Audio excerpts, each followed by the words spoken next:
大家好，今日幫大家推薦呢套咧係位於東莞石龍嘅，係由我哋香港新鴻基地產投資開發嘅樓盤新鴻基龍匯。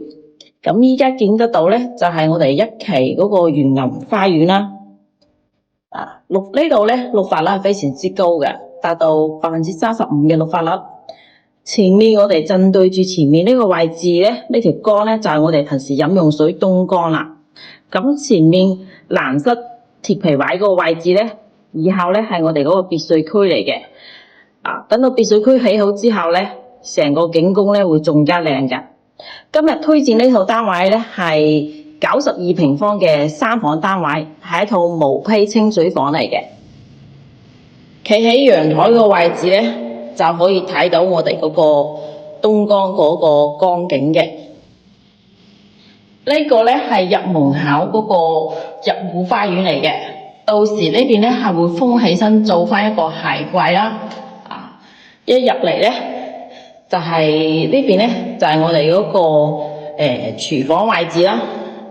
廚房咧因為係依家做咗層防水，所以睇上去會比較陰暗少少。到時裝修好咧都會好光亮嘅。呢邊咧有一個通風個窗嘅。樓板嘅高度有3米，客廳嘅開間3米半，客廳嘅長度咧係有9米嘅長度嘅，非常之大嘅客廳。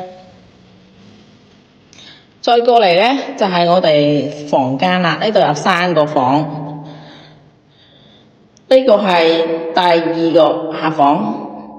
呢邊咧係個主人房嚟嘅，主人房呢邊咧可以放張米白床都冇問題㗎。再過嚟咧就睇翻我哋嗰個細房，呢個細房咧放一張米2床。呢個係公共嘅廁所啦，呢個係大門位置出嚟嗰個電梯嘅公共位置啦。做得都非常之靚㗎。呢個咧係大堂啦，個大堂咧好大氣啊，好大嘅空間㗎。